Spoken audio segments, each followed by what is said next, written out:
I just had to come and get to a place where I, like again, document, life, and just when you live in the now, you become more aware of everything that is around you, and you don't let what you're thinking about, what your circumstances tell you. You don't let what someone else has said 5 minutes, 2 minutes, or will say in 10 minutes. You don't let anything bother you. You literally just be in the moment at that time. And so, all yesterday, the main scriptures and stuff that I heard and was read spoke about how the Lord will allow temptation to come, and we will be tempted, but it will not be more than we can bear. It will not be in the sense of making us, we go and we be tempted so much that it leads to a disbelief. That is not in his nature. That is not what he entails for us. And more importantly, the scripture says that he will provide an escape. Temptation, he knows that, we will be tempted, but he cares and loves us enough to allow, a way, a peace, a joy, an escape away from that temptation that we will have. Like I said, deliver us from evil and not lead us into temptation. It's just that. And the reason why Jesus even put that in that scripture and, everything that entails is because of this. And I learned this from listening to Charles Stanley teaching about resting in the faithfulness of God.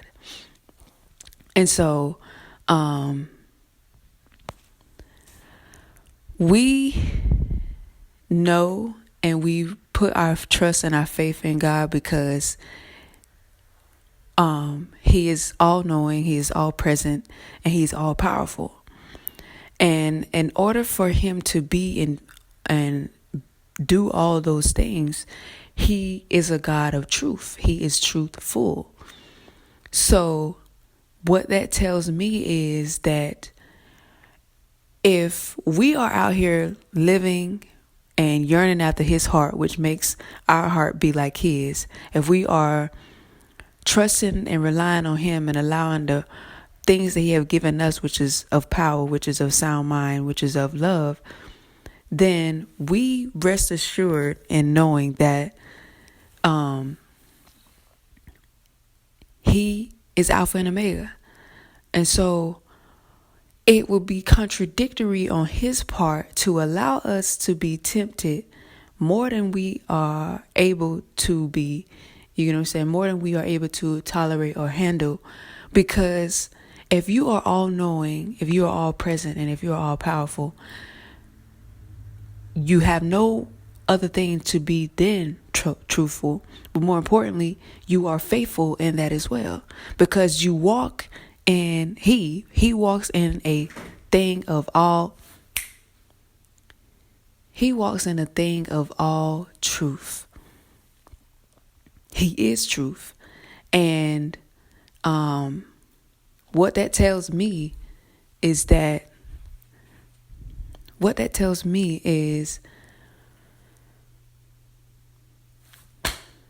I'm sorry, I'm distracted because they're bothering something that they don't need to be bothering.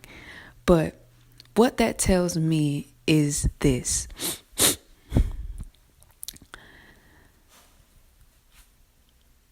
He, in essence, is faithful.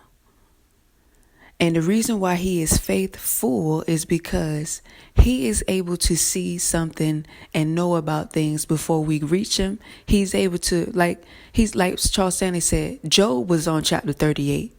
Or I think it was another video that I seen.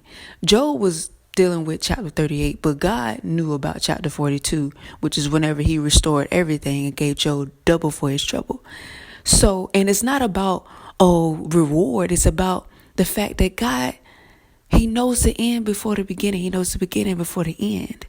And so If he is all knowing, if he is all present, if he is all powerful, and in essence, all of that equals truth, the epitome of truth, the absolute truth, he has to be faithful. God is faithful. And we have faith so that we could be faithful. He's faithful. We have faith so that we can grow into the essence of who he is, which we are already made in his image. And so we just have to have that understanding, that confidence that we will be made faithful. So, yes, I am tempted. Yes, I go through this. Yes, I go through that. Yes, I may not understand the path that I'm on. Yes, they might have hurt me, and that pain I feel each and every day. Yes, they are gone and I can't even touch them. I can't feel them. I can't speak to them. Yes, all these things are present. Yes, we are in a pandemic right now. Yes, many people are losing their lives to a whole number of things, and it's not just corona. But God is all knowing. God is all present. God is all powerful. And all of that equals absolute truth. And instead of just walking in that absolute truth and just telling us, oh, okay, here's how your life is going to be all the way from each chapter of each year that we live. He says, you know what? Trust and rely and depend upon me and not your own understanding.